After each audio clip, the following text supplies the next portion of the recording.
আজকে আমি বানাবো বেগুন পোড়া। বেগুন পোড়া বানানোর জন্য সবার প্রথমে এই 3টে বেগুনকে ভালো করে ধুয়ে বেগুনগুলোকে মাঝখান থেকে এরকম করে কেটে নিয়েছি কারণ কেটে দেখে নিয়েছি বেগুনগুলোর ভেতরগুলো ফ্রেশ নাকি পোকা আছে। আমার এখানে সব বেগুনগুলোই ভালো, তাই জন্য এই 3টে বেগুন দিয়ে আজকে আমি বেগুন পোড়া করব। বেগুনগুলোকে কাটার পর আমি রসুনগুলোকে এইভাবে খোসাটাকে ছাড়িয়ে নিচ্ছি।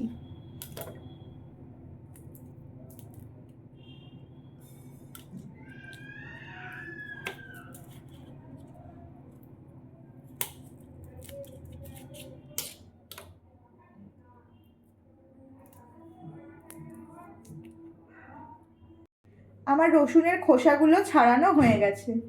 তোমরা দেখো আমি কিভাবে রসুনের খোসাগুলোকে ছাড়িয়ে নিয়েছি। পুরো খোসা রসুনের গা থেকে ছাড়িয়ে নিয়েছি। এইবার এই খোসা ছাড়ানো রসুনগুলোকে আমি বেগুনের মধ্যে ঢুকিয়ে দেব। এরকম একটা একটা করে নিয়ে,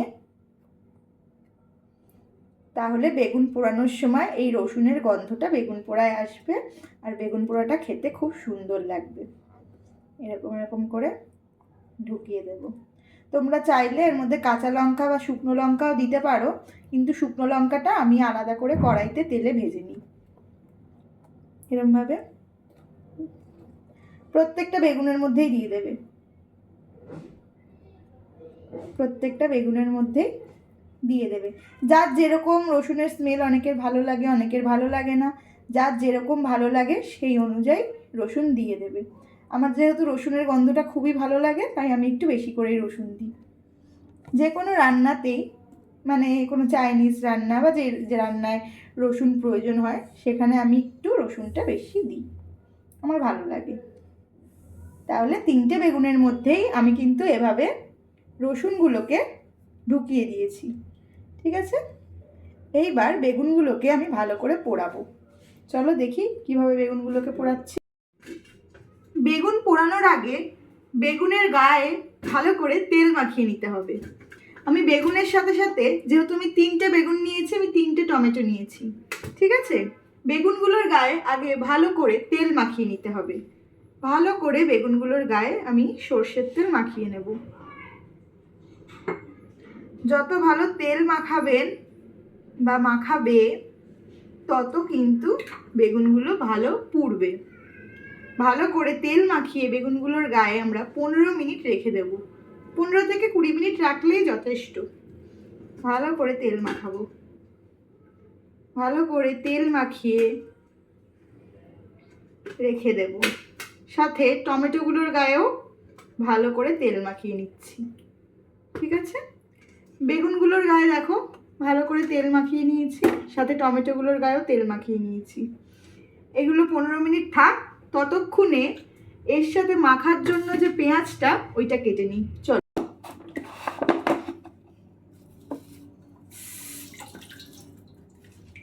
তোমরা দেখতে পাচ্ছ এখানে আমি বড় সাইজের 2খানা পেঁয়াজ নিয়েছি। তোমরা চাইলে 3টেও দিতে পারো, 4টেও দিতে পারো, যে যেরকম খাবে সেই রকম অনুযায়ী পেঁয়াজ দিতে পারো।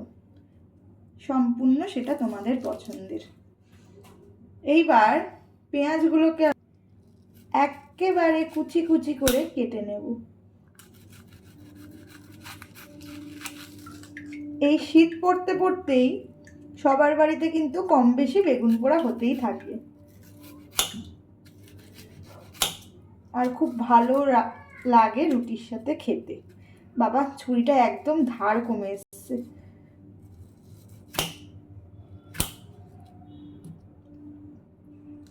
পেঁয়াজটাকে কিন্তু আমি তাও কুচি কুচি করে কেটে নিচ্ছি। দেখি, ছুরিটা চেঞ্জ করলাম। পেঁয়াজটাকে আমি একদম কুচি কুচি করে কেটে নেব।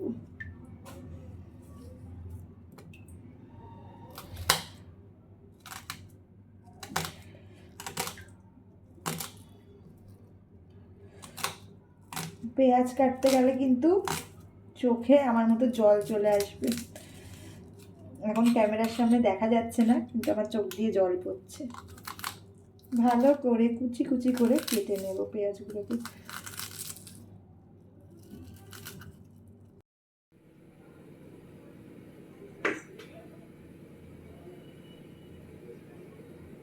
হ্যাঁ দেখা যাচ্ছে। এবার আমি বেগুনটাকে পোড়াবো। গ্যাসটা জ্বালিয়ে দিলাম। আমার কাছে এইটা আছে বলে আমি এইটাই করবো, আর তাদের কাছে জালি মতো চৌকো ওইটা আছে, ওইটাই করবে। ডিরেক্ট গ্যাসে দেওয়া মানে ডিরেক্ট গ্যাসে না দেওয়াই ভালো। তো আমি বেগুনটাকে বসিয়ে নিলাম। বেগুনটাকে কিন্তু ভালো করে পোড়াতে হবে, আর ভালো করে উল্টে উল্টে পোড়াতে হবে, নাহলে একদিক পুড়বে একদিক কাঁচা থেকে যাবে। আগে আমি বেগুনগুলোকে দিয়ে দিচ্ছি, টমেটোটা আমি পরে পোড়াবো।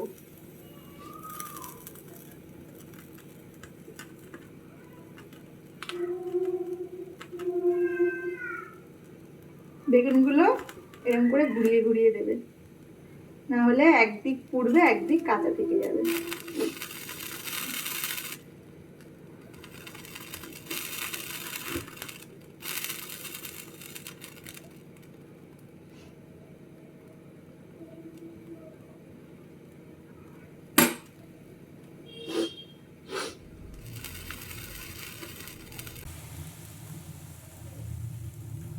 বেগুনগুলো কিন্তু প্রায় 90% পুড়ে গেছে।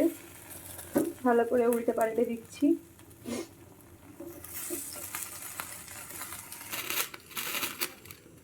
এই বেগুনের সাথে আমি টমেটোগুলোকেও দিয়ে দিচ্ছি। টমেটোগুলোকে একটা ছুরির সাহায্যে দিচ্ছি।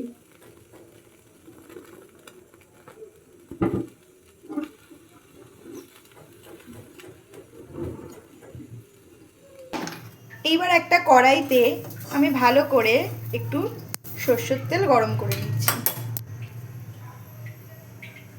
দেখো তেলটা গরম হওয়ার পরে আমি এই তেলের মধ্যে দিয়ে দিচ্ছি কিছু বড়ি।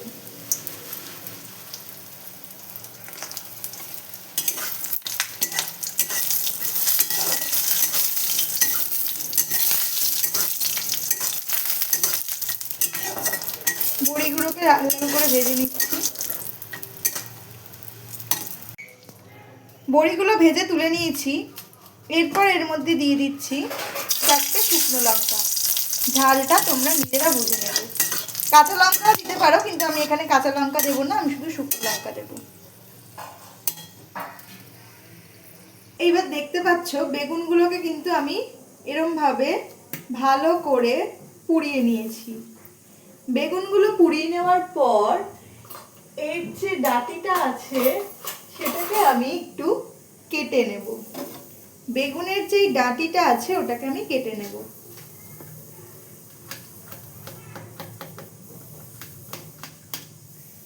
দুটো বেগুনের কাটবো, কারণ একটা ডাঁটি অলরেডি কাটা ছিল।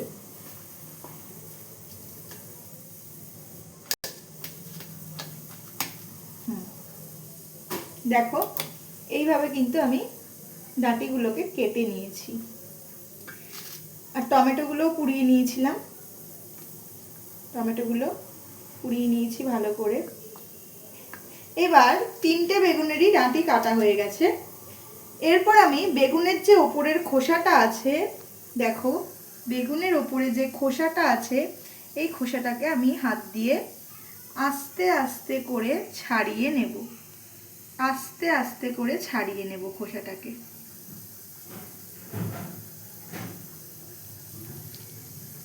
দেখেছো কি সুন্দর ধরলেই খোসাটা উঠে আসছে, তার মানে বেগুনটা ভালো পোড়া হয়েছে। ঠিক আছে,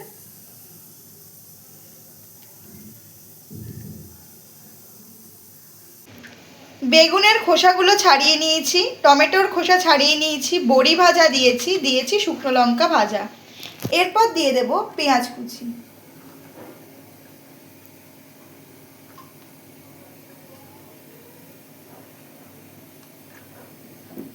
বেগুন পোড়ার মধ্যে দিয়ে দিয়েছি পেঁয়াজ কুচি আর ধনেপাতা কুচি। ধনেপাতা বেশি ছিল না বলে আমি অল্পই দিয়েছি, কিন্তু তোমরা চাইলে ধনেপাতা বেশি করে দিতে পারো। আমি কিন্তু রোজ বেশি করেই ধনেপাতা দিই। এইবার আমি এর ওপর থেকে দিয়ে দিচ্ছি কাঁচা তেল।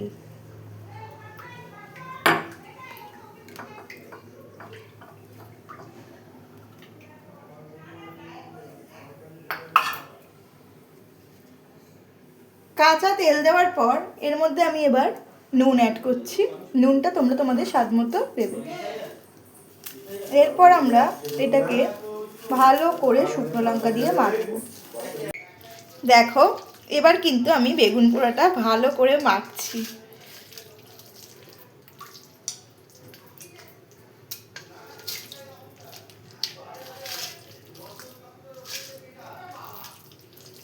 কাঁচা লঙ্কা দেওয়া যেত, কিন্তু যেহেতু আমি 4টে শুকনো লঙ্কা দিয়েছি ওই জন্য আমি আর কাঁচা লঙ্কা দেবো না এখানে।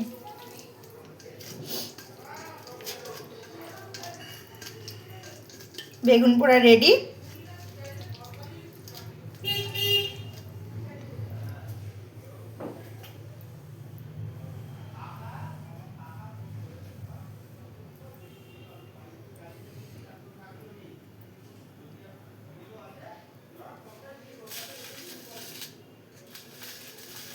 বেগুন পোড়া রেডি হয়ে গেছে।